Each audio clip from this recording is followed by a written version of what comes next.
नमस्कार, the Sanjay show में एक बार फिर से आप सभी का स्वागत है। आज हम बात करेंगे भारत के पाकिस्तान पर एक ऐसी जीत की जिससे पाकिस्तान जल्द ही तबाही की कगार पर पहुंच जाएगा।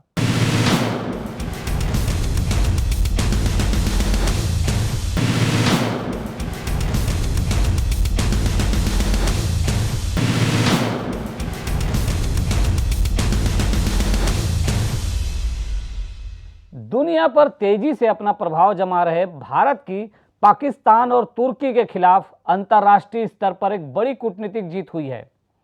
भारत से लगातार पंगे ले रहे पाकिस्तान पर इस बार ऐसा प्रहार हुआ है कि वो उठ नहीं पाएगा। इस बार भारत ने जो चाल चली है उससे आने वाले कुछ ही महीनों में पाकिस्तान की कमर टूट जाएगी और उसके गृह युद्ध में फंस जाने के आसार हैं, ऐसा विशेषज्ञ सोचते हैं। दुनिया भर से कर्ज मांगकर टेररिस्ट ऑर्गेनाइजेशंस को पालते पोसते रहे पाकिस्तान को फाइनेंशियल एक्शन टास्क फोर्स यानी कि FATF ने ग्रे लिस्ट में ही शामिल रखने का निर्णय लिया है। पाकिस्तान तो लंबे समय से इस लिस्ट में रहा है, इसलिए आपको लग सकता है कि इस बार नया क्या है जो भारत की उपलब्धि कहलाए। तो हम आपको बता दें कि इस बार पाकिस्तान के साथ ही उसके नए नवेले आका तुर्की को भी इस लिस्ट में डाल दिया गया है। आज तक पाकिस्तान को ब्लैक लिस्ट होने से चीन, तुर्की और मलेशिया ही बचाते रहे हैं। FATF के नियम के मुताबिक अगर 3 देश मिलकर किसी देश को ब्लैक लिस्ट में डालने से मना कर दें तो उसे ब्लैक लिस्ट नहीं किया जा सकता। लेकिन पाकिस्तान को बचाते बचाते तुर्की भी अपनी टांग तुड़वा बैठा है। माना जा रहा है कि तुर्की को यह झटका भारत के प्रयासों से ही लगा है। भारत ने ऐसे सबूत उपलब्ध कराए थे जिससे पता चलता है कि तुर्की भी आतंकी गतिविधियों को किसी न किसी तरह से सपोर्ट करने में शामिल हो चुका है। इधर मलेशिया को पहले ही भारत ने इतना बड़ा झटका दिया था कि वो आज भी करा रहा है। आपको याद होगा, भारत से उसका व्यापार चौपट हुआ और उसे खरबों रुपए का नुकसान हो रहा है।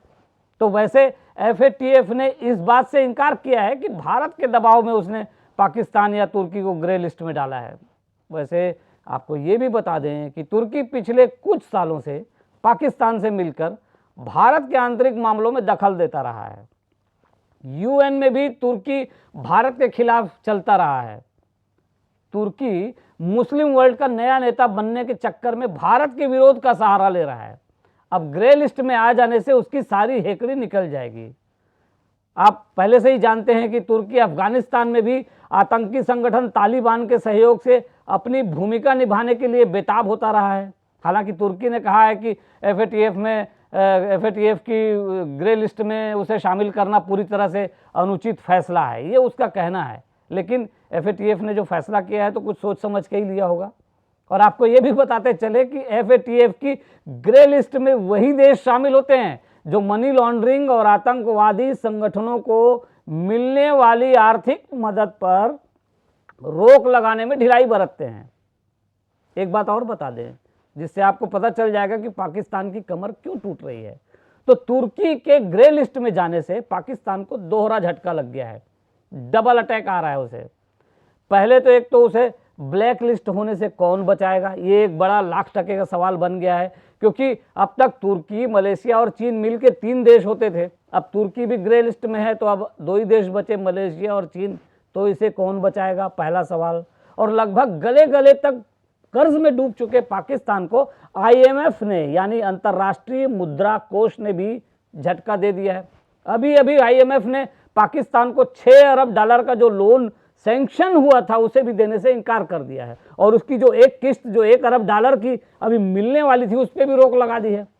अब सोचिए, हालत यह है कि आज पाकिस्तान के पास अपने कर्मचारियों को तनख्वाह देने के पैसे नहीं हैं।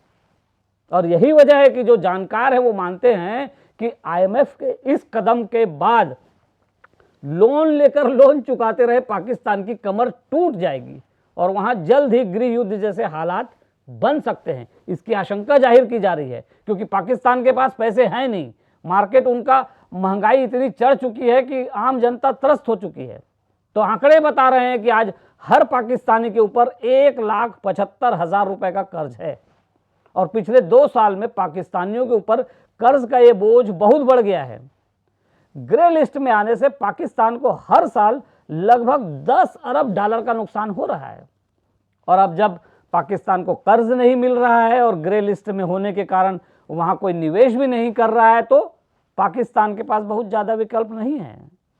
चीन से वो पहले ही भारी भरकम कर्ज ले चुका है, वहाँ से आसानी से कुछ मिलने वाला नहीं है। चीन अगर लोन देगा भी तो पाकिस्तान को पूरी तरह से गुलाम बनाने का पूरा इंतजाम करेगा, और ये बात वहाँ की जनता बर्दाश्त नहीं करेगी, क्योंकि पाकिस्तान की जनता अब समझ चुकी है कि चाइना जो मदद देता भी है तो उसके बदले में ज़्यादा लेता है। एक दे के दो लेने की चीन की फितरत है, तो पाकिस्तान की जनता अब इसे समझ रही है। पाकिस्तान सऊदी अरब से पहले ही संबंध खराब कर चुका है। तुर्की अब खुद को संभालने में लगा रहेगा और मलेशिया के औकात नहीं है कि वो पाकिस्तान को कर्ज दे सके, तो फिर पाकिस्तान की मदद कौन कर पाएगा? अब ये बड़ा सवाल है। यही भारत की कूटनीतिक जीत है कि भारत ने ऐसी परिस्थितियां खड़ी कर दी हैं कि पाकिस्तान को अब कोई सहारा नहीं मिल रहा है, उसे ये नहीं सूझ रहा है कि वो कैसे अपने हालात को संभाले। तो फिलहाल पाकिस्तान के पास कुछ भी नहीं है जो उसे बचा सके। अब पाकिस्तान अपनी जान बचा पाता है या वहाँ के कट्टरपंथी उसे तबाह करके ही छोड़ते हैं, ये देखना होगा। तो आज की चर्चा में बस इतना ही। अगली बार फिर किसी नए मुद्दे के साथ हाजिर होंगे। नमस्कार।